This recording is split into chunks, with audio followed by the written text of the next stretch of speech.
Bonjour tout le monde, j'espère que vous allez bien aujourd'hui. Aujourd'hui, on va aborder le thème des schémas de blessures, comment les comprendre, qu'est-ce qu'on peut faire pour essayer de déceler un petit peu, les différents comportements, les différents, dysfonctionnements qu'on peut avoir à cause de ça. Donc là, c'est un sujet qui est assez passionnant parce qu'en fait, c'est quelque chose qu'on conscientise pas au départ. Et en fait, je vais vous aider à trouver des outils, pour essayer de mieux vous comprendre et essayer de finalement comprendre pourquoi peut-être, il y a des moments où vous vous sentez dépassé ou, que souvent vos relations, bah, finalement finissent par ne pas se faire. Donc déjà les blessures, qu'est-ce que c'est? Une blessure, donc il y en a 5 grandes qui sont connues. Il y a l'abandon, le rejet, l'humiliation, la trahison et l'injustice. Ce sont les blessures principales et ça je vous invite, il y a un super ouvrage, que moi j'ai lu il y a peut-être maintenant un an et demi, 2 ans, qui est de Lise Bourbeau, qui en dit déjà beaucoup, qui est super intéressant à lire et qui est, honnêtement un bon livre donc moi je vous le recommande si déjà vous voulez avoir plus d'infos. J'avais déjà fait des vidéos sur le sujet au tout début de ma chaîne, sur chacune des blessures. Aujourd'hui, je vais refaire du coup une vidéo un peu plus, générale où, je vais vous donner un outil, principal en tout cas qui permettra de vous aider à trouver la blessure, principale. Après on peut avoir toutes les blessures, c'est connu on a une blessure on va dire primordiale et d'autres qui sont plus cachées. Heu donc je vais vous aider du coup à trouver, bah, les outils pour pouvoir les trouver. Donc la 1 chose, c'est que et que je vous invite en tout cas à faire, c'est ce qu'on appelle en tout cas dans les neurosciences un feedback. Un feedback, c'est en fin de compte un retour, qu'on se fait à soi-même, d'une situation. Par exemple, je vais aller acheter du pain. Et ben, je vais me dire par exemple, bah tiens, j'ai peut-être pas été assez souriant ou j'ai pas préparé en amont ma pièce de monnaie. Enfin, bon, je vous donne un exemple qui me vient, je sais pas si c'est le meilleur, mais en tout cas, c'est, vraiment cette notion de se faire un retour à soi-même. Et ça va être super important parce que c'est ce qui va permettre de pouvoir déjà déceler des petites choses qui se passent dans notre quotidien. C'est très important parce qu'en fait, il y a beaucoup de choses que l'on fait inconsciemment dans notre vie et il ne faut surtout pas, comme je le dis souvent, sous-estimer l'inconscient parce qu'il y a beaucoup de choses que l'on fait naturellement sans se rendre compte. Je vous donne un exemple concret, quand vous faites du vélo, vous n'êtes pas vraiment en train de conscientiser que vous faites du vélo, c'est votre inconscient qui a pris le relais et qui sait que vous faites du vélo. Mais après, i c'est pas forcément fait de la bonne manière, peut-être qu'on le fait pas sur la piste cyclable, peut-être qu'on tend pas le bras pour tendre à droite, enfin pour dire pardon qu'on va à droite. Vous voyez, c'est toutes ces petites choses-là qui sont importantes. C'est des images, des métaphores que je vous donne qui permettent de vraiment pouvoir, vous imaginer un peu comment ça peut se passer aussi, dans notre vie au quotidien. Je vous prends l'exemple d'une blessure que je ne connais que trop bien, qui est la blessure d'abandon. La blessure d'abandon, donc il y a une réponse à la blessure qu'on va créer inconsciemment justement, c'est la dépendance affective. La dépendance affective de nos jours, elle est quand même assez répandue malheureusement et elle est assez, elle nous empêche quand même de vivre des belles relations parce qu'on va attendre finalement de l'autre personne, et bien qu'elle nous rende heureux ou heureuse. Et ça, en fait, c'est une erreur principale parce que on va finalement se dire que l'amour, c'est tout donner à l'autre, que l'amour, c'est, être là, tout le temps pour l'autre et on va se faire des nœuds au cerveau et on va commencer à se poser plein de questions, à se prendre la tête et malheureusement, c'est pas sain pour nous comme pour l'autre. Et en fait, quand on va commencer à déceler ces petits moments finalement qu'on va avoir, de ces petits réflexes qu'on a au quotidien, eh bien, on va commencer à pouvoir comprendre finalement quels sont les différents schémas de pensée et c'est ce qui va nous permettre finalement d'aller plus loin encore dans la réflexion. Un exercice que j'aime beaucoup utiliser, qu'on utilise aussi beaucoup dans la thérapie comportementale et cognitive, c'est un schéma de comportement, pensée et émotion. En fait, ces 3 items principaux vont nous aider à déceler finalement un schéma de pensée. C'est-à-dire que, par exemple, quand on est dans un schéma de dépendance, je vous donne un exemple, comme un jour comme un autre, hein, vous allez, à votre travail, vous envoyez un petit message à midi à votre conjoint ou conjointe, hop, pas de réponse. Bon, au début, ça va en général, ça va, puis après, un quart d'heure plus tard, on commence à se dire: «Ouh là, pourquoi il m'a pas répondu? Est-ce qu'il avec qui il est? Qu'est-ce qu'il fait? Il fait quoi? Est-ce qu'il est pas en train d'être avec un collègue à lui et que finalement, il est en train de m'oublier? Ou peut-être qu'il parle avec une autre personne?» Voilà, ça, c'est la dépendance. Peut-être que vous allez vous reconnaître. En fait, là, on a un schéma de pensée qui est assez probant, où donc on peut mettre sur son tableau, par exemple, de pensée: «Bon, bah, là, aujourd'hui, j'ai pensé, par exemple, que quand j'ai envoyé un message et que j'ai pas eu de réponse, qu'il était avec quelqu'un d'autre». Ensuite, on va déceler une émotion par rapport à ça. Comment je me suis senti par rapport à cette chose-là?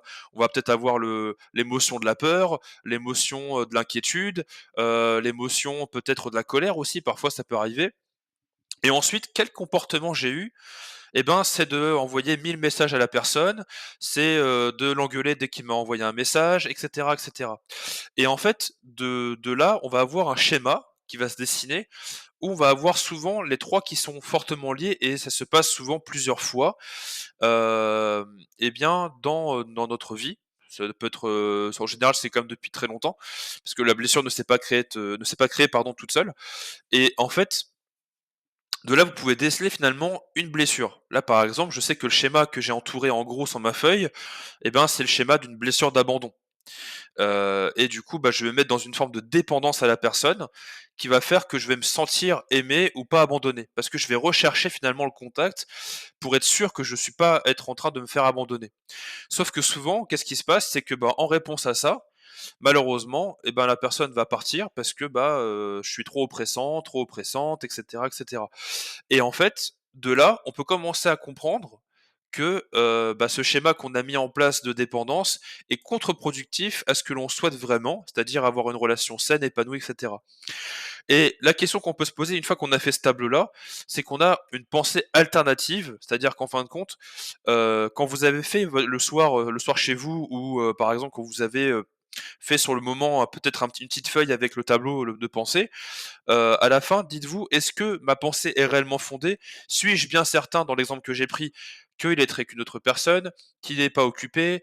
et cetera, et cetera. Et en fait, de là, vous allez commencer à reprogrammer votre schéma de pensée en vous disant, tout simplement que, bah, je ne sais pas, et comme je n'ai pas l'information, je ne peux pas être certain ou certaine que, finalement, je vais me faire abandonner. Et en fait, de cette manière-là, au fil du temps, vous allez commencer à travailler sur vous, et à vous poser finalement ce qu'on appelle, bah, des bonnes questions, tout simplement.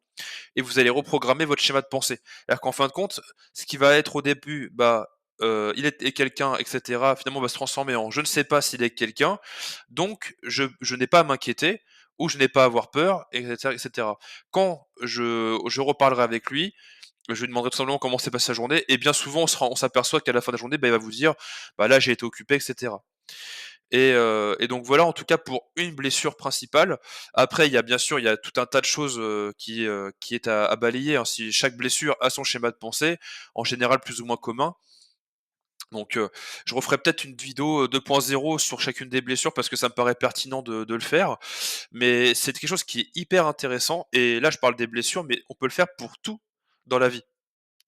C'est-à-dire que, par exemple, si vous avez l'envie de travailler sur vous pour déceler peut-être d'où vient cette blessure à l'origine, c'est-à-dire que ça fait partie aussi du travail et du processus intérieur pour guérir de sa propre blessure, c'est de retrouver finalement la souche. Qu'est-ce qui a fait qu'un jour, eh bien, je me suis senti abandonné? Est-ce que ça vient de ma famille? Est-ce que ça vient d'une relation qui s'est mal terminée? Est-ce que c'est l'accumulation de plein de choses qui a fait que ça s'est, amplifié? Et en fait, quand vous allez trouver finalement la source même de cette blessure, là, vous pouvez commencer à travailler dessus en faisant ce petit dessin, ce petit tableau de schéma de pensée, et de là, ça permettra de pouvoir vous aider à avancer. Et donc ça prend du temps, ça se fait pas facilement. Il y a des fois, on peut le faire seul, on peut aussi se faire accompagner. Moi, je sais que personnellement, j'ai dû me faire accompagner parce que c'était très difficile pour moi d'y arriver seul, parce que ça a été là depuis, très longtemps. Et j'ai dû en fait travailler, j'ai eu 2 accompagnements qui ont été faits, un thérapeutique avec une psychologue, et un avec une thérapeute comportementale et cognitive, que je remercie encore aujourd'hui, parce que ça a été, un vrai travail qui a été fait et qui m'a vraiment aidé. Et sachez qu'on peut le faire déjà une bonne partie soi-même. D'ailleurs, le travail, en réalité, vous allez le faire à 80 vous seul, et le thérapeute qui va vous accompagner, le coach, si c'est par exemple passé par un coach comme moi je peux l'être ou par, comment dirais-je? Par une psychologue, ça va être une forme de support que vous allez avoir qui va vous aider et vous aiguiller dans une direction, où vous posez des questions qui va vous aider dans votre réflexion. On n'est pas là pour juger, on n'est pas là pour, vous donner des bons outils, des bons tuyaux.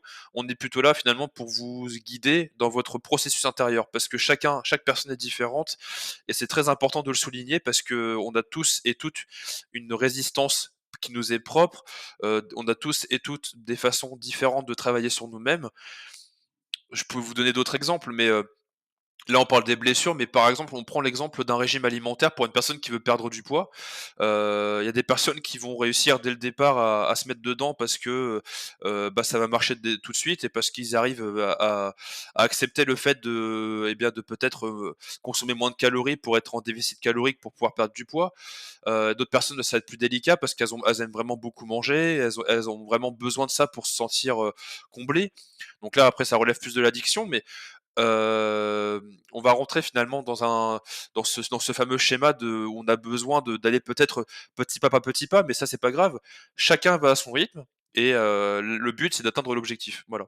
Et moi c'est ce que je fais en tout cas en coaching, c'est que je vous aide vraiment à trouver, enfin j'aide vraiment les personnes à trouver, un plan d'action qui leur est propre, quitte à y aller par petit bout, mais qu'on finisse par atteindre l'objectif de, comment je me soigne de ma blessure et cetera et cetera. Je pense avoir balayé en tout cas le sujet principal de comment je peux, eh bien, comprendre le schéma de blessure. Alors bien sûr, ça demande, plus de réflexion parce que là, j'ai parlé que d'une blessure pour l'exemple, mais c'est juste pour vous donner un outil principal, qui vous permettra, eh bien, de vous aider à déceler finalement quels sont vos schémas de pensée, les émotions et les comportements et de là, vous pourrez avancer du coup beaucoup plus facilement sur votre blessure et sur votre guérison intérieure. Merci en tout cas pour votre écoute. Si vous avez des questions, des besoins, vous avez l'espace commentaire. N'hésitez pas à liker, à vous abonner si vous avez aimé la vidéo. Et vous avez ma boîte mail, pardon, si vous avez besoin d'un accompagnement pour que je puisse vous expliquer comment ça fonctionne. Et également, si vous voulez me partager votre histoire en privé. Merci à vous encore et je vous souhaite en tout cas une très belle fin de journée.